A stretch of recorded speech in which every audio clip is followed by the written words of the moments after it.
这几天的早餐有着落了，掰开一个给朋友们看一下。哇哦，很松软。首先我们准备150克的红糖块，给它打成红糖粉。因为我们家是用的这种红糖块，如果你们是买的红糖粉的话，就省掉这一步了哈。打个10几20秒就可以了，就是保留一点这种颗粒感也没事哈。我们倒出来备用。接着准备250毫升的热水哈，把这个红糖粉给它化开。这个红糖的话，我们就准备90克左右。差不多，然后这个留着，这样搅拌的时候，这个红糖粉就会慢慢化开，然后尽量就是让这个温度给它降到30度左右哈，因为等一下我们那个酵母粉如果倒下去的话，很容易就被烫死。然后摸起来不烫手的状态，我们就可以加入这个酵母粉了。我用的是这种耐高糖的酵母粉啊，因为我们这个糖分比较高，5克。先把红糖酵母水给它倒到除湿机里面，加入500克的中筋面粉。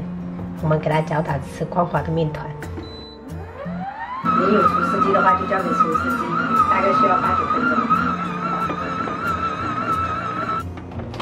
好了，搅打了9分钟，这样子光滑就可以了。拿出来用手心这样子稍微给它整一整，整成光滑的这一个面，我们就可以发酵了。像我们泉州现在的天气的话，大概需要1个小时，冬天发的会比较晚一点。着急的朋友，你们可以隔水温水发酵啊，会更快一点点。案板上我们撒一些干面粉防粘，把发酵好的这个面团给它移出来，稍微给它揉压排气。接下来我们准备擀面杖，给它擀成一个大一点的长方形。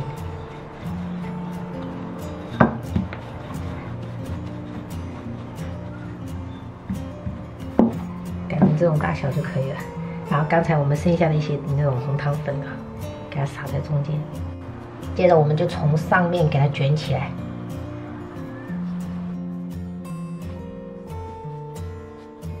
用手这样子稍微给它撑长一点。然后收口这边我们稍微给它捏一捏，封一下口。先这样，我们的收口这一个地方，然后就朝上，这样子。随意一点，然后让它有一个切面，等一下就会开花了。需要注意的就是每次揪完哦，这边不是都会有一个缺口吗？然后最好是给它封一下再揪哈，像这样稍微封一封，然后再揪。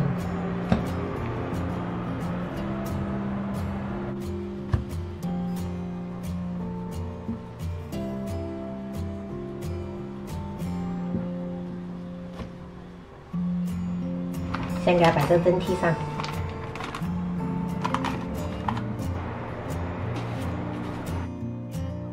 我们盖上盖子，让它2次醒发至1.5倍大。这个馒头明显就是1.5倍大了，就按起来能轻轻回弹就可以了。大火蒸15分钟，然后焖5分钟。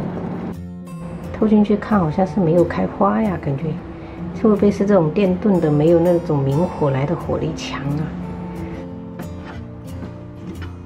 这个造型到底是开了花还是没开花？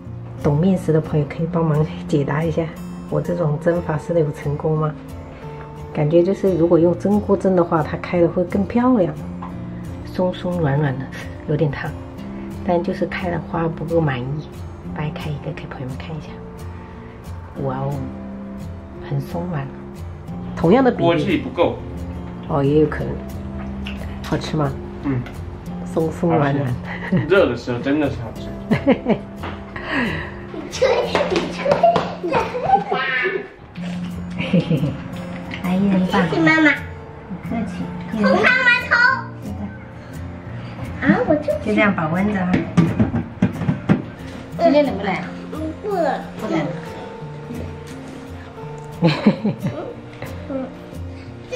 这个很多。哎，你看，我正讲了，好多糖啊！我里面都包了很多糖。红糖馒头配南瓜咸粥，好吃吗？好吃啊！我也好吃。我已经吃了第2个。这块。那最后一个呢？刚蒸出来，你爸就吃了一个。帮我剥一下，谁帮我下？等一下剥。这个粥好吃啊。都是贝贝南瓜。妈，你拌红糖馒头好好吃啊！哎，嗯这个这么好吃啊！嗯，对啊，比外面卖的还要好吃呢，而且健康又营养。哎呀，这评价可以的。我还担心说要不能开花，心里有点小失落。不过你们开心就好。没开花有什么关系呢？美观不重要，重要是好吃，对吗，妈妈？嗯，是的，好吃就好。有点像。还剩下4个，每天给你们当。啊，5个啊！哦，5个。看错了。